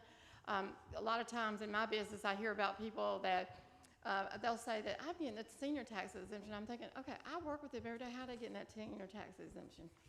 So I want the people that really deserve the exemptions to get the exemptions. And also it does help if somebody is missing homestead, because a lot of people don't remember from their real estate closing that they need to file for homestead. Right. But this software is going to save us so much money. And I know you have 138,000 here, but I wanted everybody to make sure that they understood that this is divided by 3 years. Okay, it's not 1 year at 138,000. It's divided by 3. We pay this mill monthly, and for what we're going to be paying for this service, we are going to make times over in mistakes and helping people. It's not only just to get more money, it's to help people too, because I know that when tax bills go out, people call me and I help them. I say, first thing I say to you is look at your property card, see if it's right. And a lot of people don't have homestead on there. And I sent someone down to your office, and your office did help her get homestead on there and everything. So this will flag some of those properties where we can help citizens to make sure that they are receiving the homestead, especially as we move more into this House Bill 581, all the things that the state is trying to do. It will save people money on that side, right. But also people that are using fraudulent items of claiming homestead. And I mean, I know people that have places in Florida, they claim homestead there, they claim homestead up here. So that is not fair for the system. So I do thank you for bringing this product, and I have enjoyed learning more and more about this product. Yeah, we're excited to bring it on board as well. Okay, we got a motion second. All in favor? Okay, thank you. I think you have the next one too. I do. So the next one is our a vendor that we've been using since 2021. This is Dean LLC. They are a company that is highly specialized in valuation of our personal property digest. This is all of our businesses within Newton County. So this requires a lot of specialized training, and a lot of the members within Dean LLC are prior Georgia Department of Revenue staff members. So they are very familiar with all of the ins and outs of the laws and the compliance issues that we have to meet as well. Like I said, this is a 3-year contract for them as well. It started back in 2021, and the $138,000 is also divided over 3 years, and it's actually about $47,000 a year that we pay them. And this is, you know, like 1.7 million of our digest that they actually handle for us. Do we have a motion? Second? Any discussion? Commissioner Long? I also have been working with Marty on this too. I did find a lot of information on this company. I don't know how you deep dive, but I did find a lot of information on Dean's LLC. And I talked to her in the past about working with this, and also some of your board members of the Board of Assessors about this particular company. So I do see that these people do work for other counties. I don't think it's a huge outfit, so they don't work for that many counties because they can't. No, they can't. Which I like. Number one about them not being part of Newton County, it keeps any kind of favoritism or any kind of problems away from our county because they don't know anybody. So I do like that they're not local. So just wanted to throw that out there. I know we had some comments this earlier about that, but there are certain firms, and there's not a lot of these firms out there. You know, I work with them too sometimes, and with appeals and things. So I do think this is a good company, and we have a proven track record with this company, correct? Correct. Okay. Like I said, we've been utilizing them since 21. Okay, thank you. All in favor? Okay, thank you. Thank y'all. Thank you for what you do. Yes, ma'am. Appreciate Thank you. Have a good evening. We'll move to item number 18, consideration of step 2 resolution for the abandonment of Patey Drive, and that'll be presented by our county manager. Good evening, Madam Chair, Commissioners. This is the second reading of the abandonment of Patey Drive, this pursuant to Newton County's regulations. Okay, do we have a motion? So moved as stated by the county manager. Second? Any discussion? Commissioner Edwards? Thank you, Madam Chair. So, is there another reading on this, James, after this one, or is this the last one? This is the last one. Okay, it seems like we did the first reading, what, a year ago? About two and a half months ago. Boy, okay, so, okay. I thought it was longer than that. All right, thank you, Madam Chair.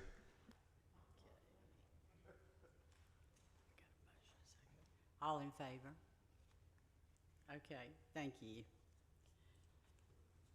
We'll move to item 19, consideration of Newton County Fire Services proposed fee schedule revision. Our Chief Royce Turner and Fire Marshal Greg Campbell.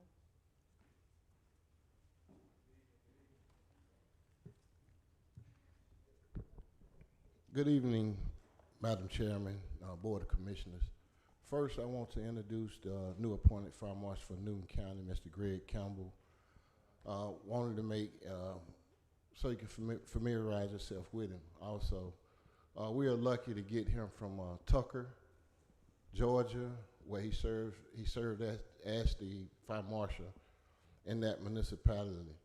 He brings a lot of education, experience, and certification into this space. He onboarded about 2 months ago, and since he's been here, he has hit the ground running. Today we're here to ask for approval to revise the fire service fee schedule. The current fire schedule hasn't been revised or even looked at for over 10 years, and from my research, of those 10 years, it was just copied and pasted. The fire service has expanded their scope of practice moving forward. So we did not increase what was already currently on the books. Only thing we did was added the additional services that we provide and added a fee with it. So we're asking for approval of those revisions. Do we have a motion? Second? Any discussion? Commissioner Long? This is my night to talk. Are these fees high enough? Are they comparable with Metro Atlanta? The fees? Yes, the fee sheet. I went over the No, fee they're sheet. a little bit lower than Metro Atlanta. That's what I thought. Yeah. So, I mean, and not that I'm trying to feed people to death, but I'm just, I think that we make sure that we do fair fees, but we can't just be in the Stone Ages either, because people are tired of paying property taxes. Those things have to come from other places. So I want to make sure that we're doing that right too. I know that sounds crazy to say, oh, charge more money. It's not that I'm saying charge more money. We need to be, if we're a Metro Atlanta County, we need to be where we need to be, because we want to pay our staff. We want to make sure that we have all the equipment that we need and things, and whatever these fees are. I just felt like they were very low still, And I did not have time because we had a 330-page packet to do any more research on these fees, but just keep that in mind. I'm fine with the current fee structure that you guys have come up with, but just maybe we need to look at that on a yearly basis and to see what adjustments we need. Well, that's the plan. The plan is to always look at all these ordinance and fees to make sure we're in a compatible place. Like I said before, the current fees, you're right, was very low, but at the same time, we was missing out on a lot of services we were providing, and we're providing them for free. So we just started attaching a fee to it. So we will look at it and modify it as we go, as the county grows, and then depending on the service demand. All in favor? Okay, thank you. Thank you. We'll move to items 20 and 21 by Ms. Latanya Ham.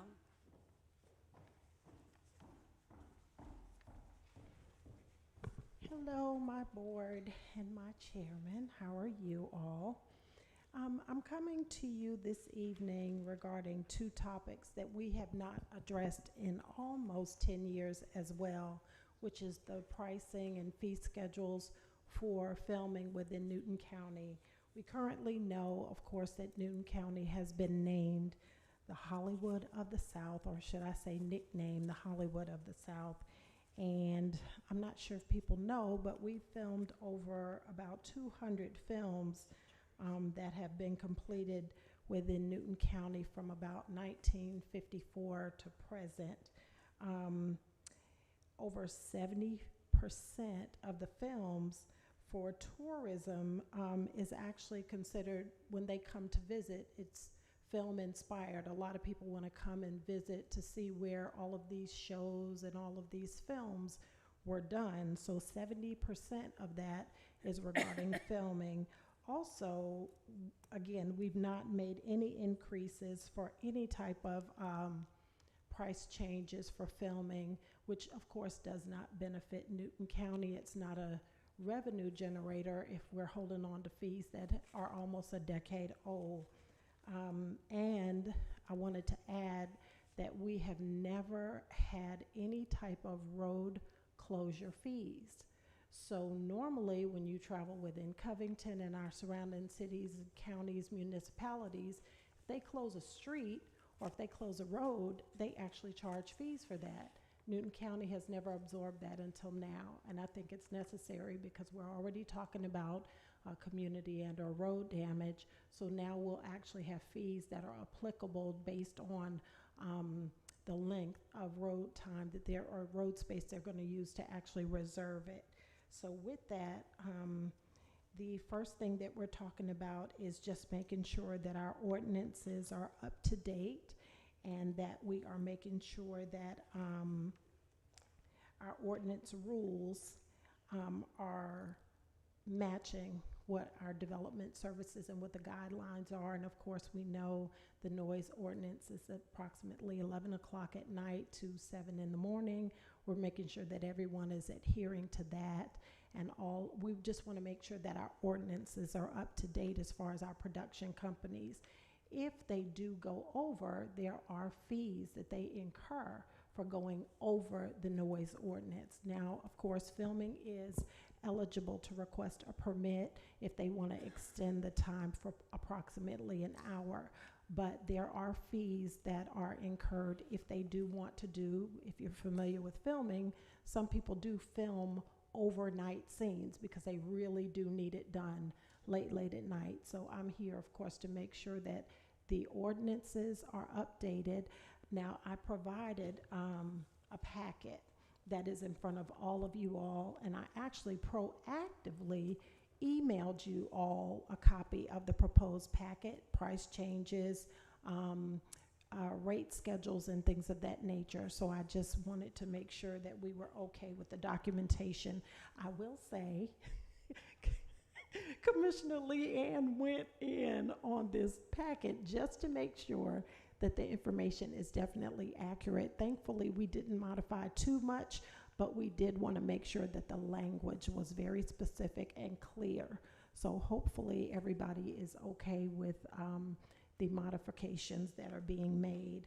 I will say that the rules are listed, and if you also look in the documentation provided, the ordinance is already labeled. So at this point, we really just want to find out if you guys have any questions or need any clarification so we can move forward with the approval or for the vote.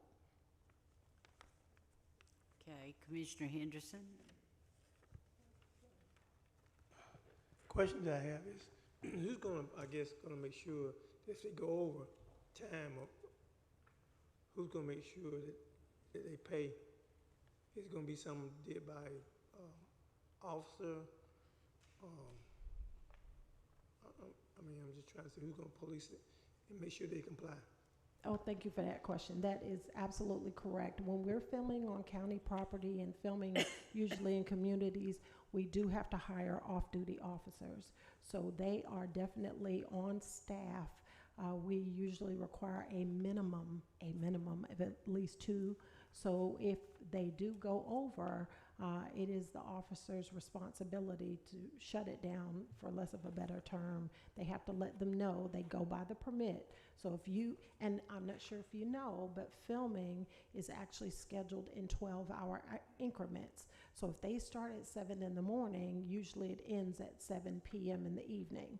But if they are permitted to film until 11 o'clock at night, then it ends at 11 o'clock at night. Anything that goes beyond that is when the fees incur, and the officers do notify us of that. So they are approved or permitted to film for the time frame that is documented on the actual permit, and they do have to keep those permits on their person. Commissioner Long? Thank you, LaTanya. You spent a lot of time on this, and I appreciate it. We worked together on it. Yeah. I have firsthand experience of dealing with filming when my office was in Conyers, downtown area, and it can be, it's great, and it's beautiful, and it's fun, and it was exciting, but from a business owner standpoint, it was not fun at all. And so I made sure that we looked at all the provisions about, business owners being, and homeowners and people in the county being inconvenienced by it. Because it's great to see it one time, but when it happens every week, it is not fun for somebody. Especially when it's a series. Yeah, especially when your business has to be closed, or you have to walk 2 miles from your car being parked somewhere else to your business. So there it should be, and we do have that in there, some consideration for that. We did make sure that any deputies or any staff or anybody that was hired, they would be considered off duty. Right. They could not receive money from the county and from the movie set. Okay. Correct. So that was great. We worked on the language there. I think it said that, but it wasn't clear. Right. So thank you. I think you did an outstanding job on this, and I appreciate you being open to some of the changes that we worked together on. So thank you. Thank you. Commissioner Edwards? Thank you, Madam Chair. So, and thank you for this package, LaTanya. But Yes, I know the road closure and street closure fees are new, so we won't have any idea of the increase on that because they're new. But so, if you had to guess, and I hate to put you on the spot, of the existing fees, the increases you show, would you have any idea of what percentage increase that would be on those fees? So if you had to guess. No, I really wouldn't, because see, here's the issue that we run into as far as filming, and I'll just say for residential, we are right now technically increasing the permit fee. Believe it or not, we have only charged $50 for a permit. Every film that has ever been filmed was $50. So at least we're becoming at parity with the surrounding municipalities, which is $200 to $250 per permit. However, there is a $500 rush fee. Now, although we give a permit or provide a permit, let's say for $250, if they want to film at your residence, Commissioner, you can charge them or come to a contracted price, which is not disclosed to us because it's your residence, but you get all the funding from that. So we would have no idea. If they filmed at your business, we would have no idea of that funding. The only time we're going to actually benefit from the revenue increase is what is newly being implemented for road closures, as well as if they decide to film on county property. Now, we know that the filming industry has died down quite a bit, but it's building back up. So that's our drive, is to kind of get them to start filming back on our county property.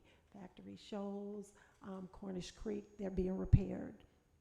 Gaither is now going to be repaired. So hopefully, once these repairs are done, leaning into 27, fiscal year 27, we'll be able to regain some of that revenue.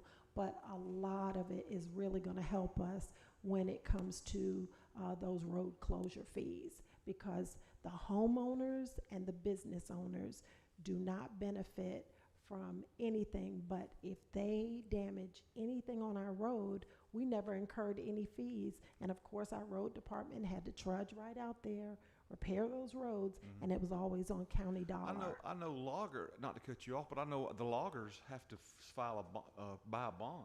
Is that correct? A property bond, is that correct? So that may be a consideration that you know, they're going to stress our infrastructure, that we make them purchase some type of bond for any damages they do incur. But I was just curious. Thank you anyway. Thank you, Madam Chair. Do we have a motion? Second? All in favor? Okay, it's unanimous. Yay. Okay, and so the next one, if I'm not mistaken, is that our incurred fees, the increased fees? Okay, so this is basically just kind of going over what we just went over to make sure that you guys were okay with the charges. And I'll just kind of put it out here at random, read it for record, and it's also in your packets. But the permit fee, of course, is $250, will be increased to $250. The rush fee, anything less than 10 business days, it's going to be $500 in addition to the $250.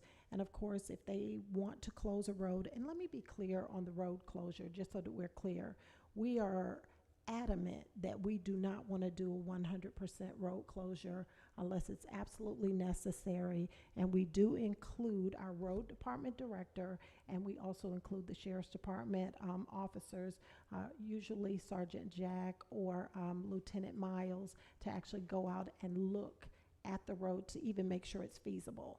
And what we try to go for is usually intermittent, because realistically there is school traffic, emergency vehicles, trucks that kind of need those roads for passage, especially in the unincorporated Newton County. So whenever we try to accommodate filming for road closures, we try to go with intermittent first, and then we can possibly consider, which is also in the language, possibly consider a full road closure, but only if it's feasible.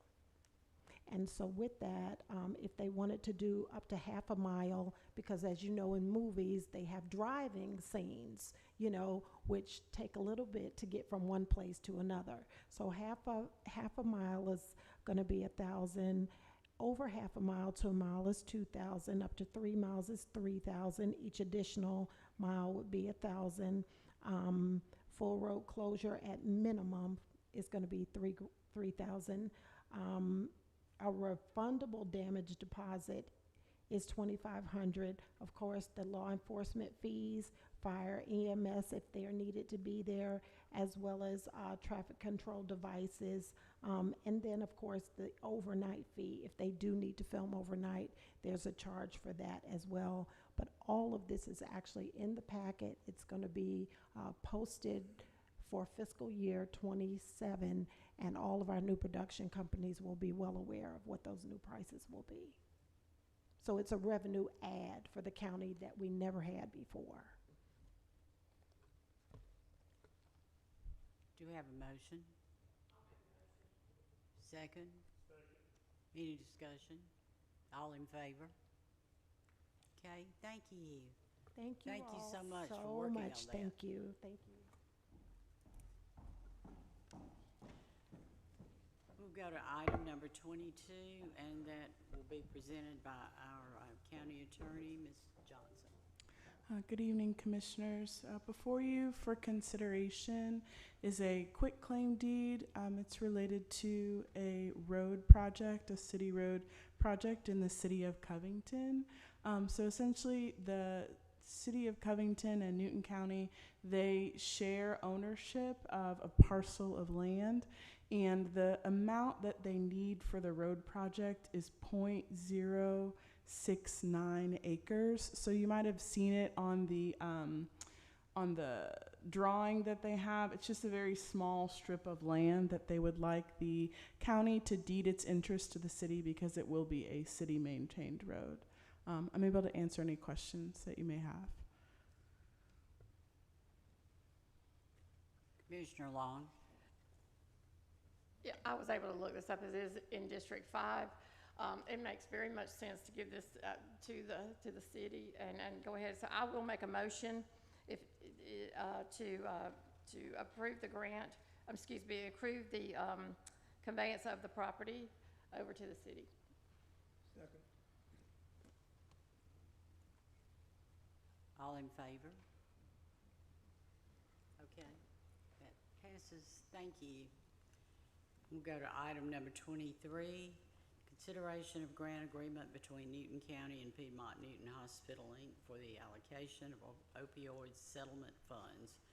And this will be presented by Mr. James Brown. Good evening again. The $50,000 was approved some time ago with Newton Piedmont Hospital. This is the grant that we finally came to a conclusion on. Went back and forth between both legal departments for a while and was presented to the board for approval. Do we have a motion? Second? Okay. All in favor? Okay, thank you.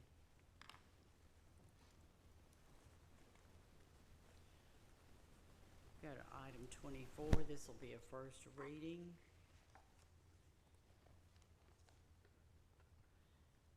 On premises consumption license, Tees Event Center, 3281 Salem Road, Covington, Georgia, 30016. Owner, Shondell Allison, District 2.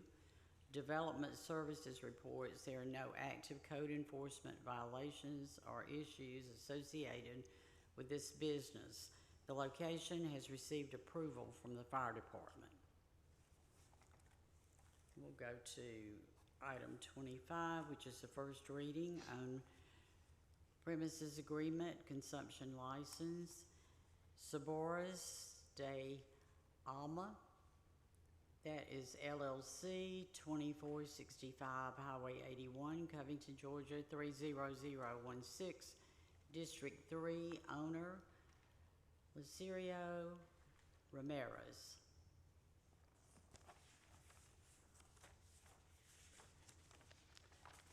Now we'll go to our public comments. This is the time for anyone who would like to speak. You will have 3 minutes to speak. So if we have anyone that wants to make any public comments.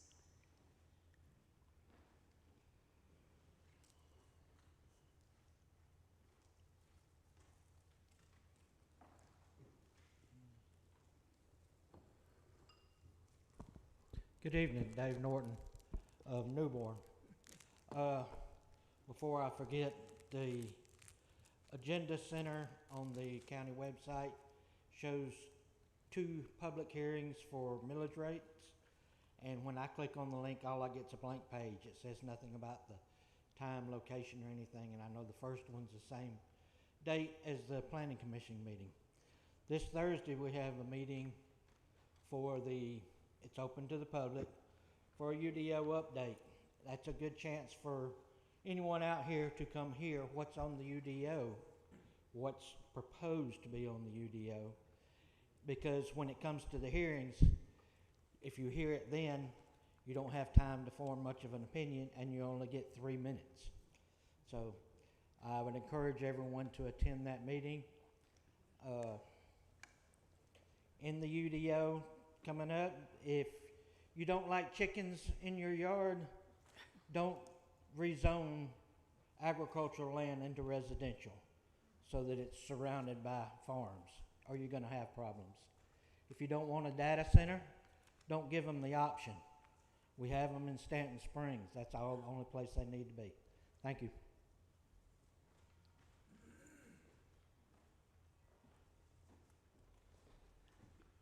Good evening again, Kim, District 3. I didn't get a chance to say earlier. So Metro Atlanta, the Big Five, the top 3 corporate landlords, Invitation Homes, which our Senator Ossoff has launched an investigation on Invitation Homes. Invitation Homes in Metro Atlanta owns 7,861 homes. The next one up, second on the list, is Petrium Partners. They own 7,171 homes in Metro Atlanta. Amherst Holdings owns 4,061 homes. This is becoming a problem. And I'm gonna say one more time, this needs to be in the UDO. If Clayton County can do it, Cherokee County can do it, so can Newton County. We are better than this. We are better than this. They are pricing potential homeowners, mainly young people, millenniums and Gen Z, out of being homeowners. This is becoming an epidemic, and we just on the other end of the spectrum. In 2007, we had subprime lending scandals where they was putting people in homes that couldn't afford it. Now we on the other end of this spectrum where we still have Wall Street pricing people out of homes to become potential homeowners. Thank you.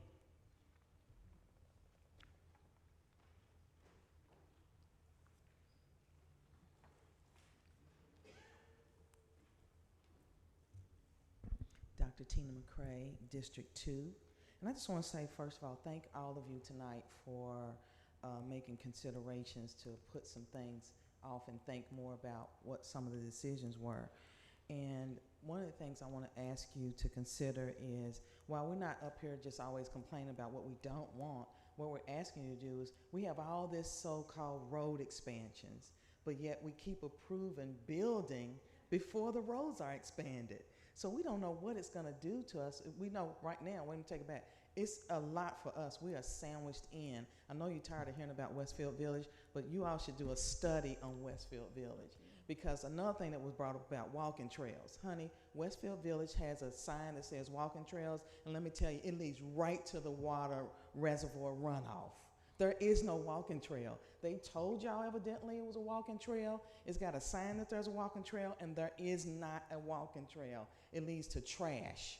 Like Commissioner Long was talking about swampland. That's exactly what we have. It's a mess. And so I'm asking you, if the Planning Commission is saying no to some stuff, because we've been coming to them saying, hey, we have a problem over where we live, and it's because of some stuff that was approved. I'm asking you to stick to your guns, hold this stuff off, decline what you need to decline, and look at the UDO and give us time, take time, like you're doing, to agree to step back, but then say no.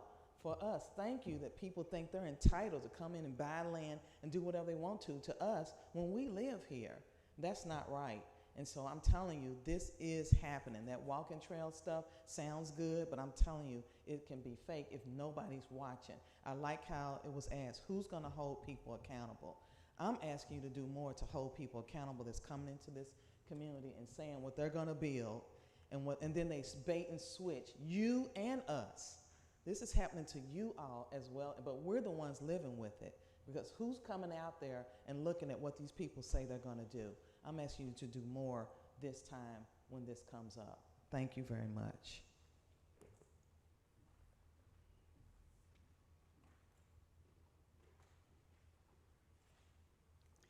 Well, we'll conclude the public comments at this time, and we'll go to the commissioners' comments.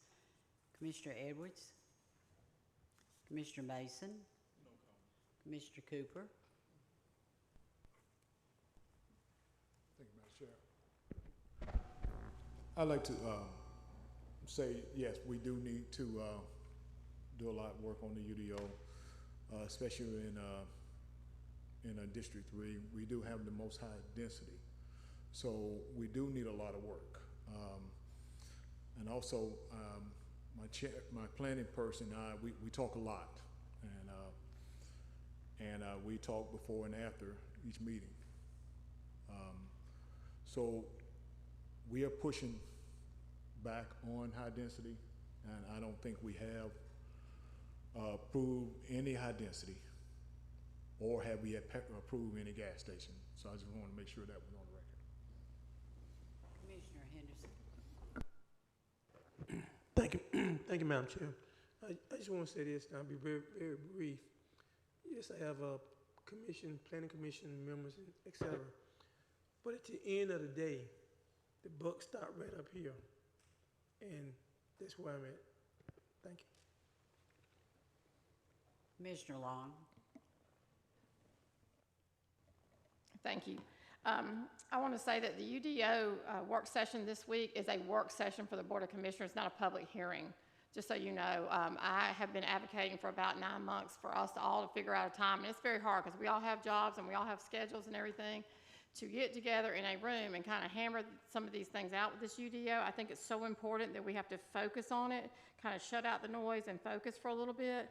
So, everybody's been working their part and everything, so I do appreciate that. So I'm happy that our county manager did set that up for us to have this session. We're probably gonna have to have more than one. So I do think that's very important. As long as I'm gonna be on this board for 3 more years or 2.5 more years, I'm gonna advocate for the citizens and myself, because I am a citizen.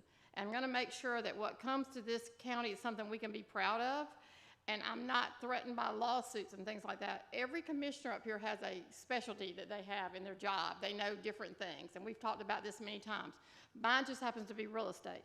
So I do take some of those skills that I've had for the last 35 years and use those for the UDO and other things that we work on.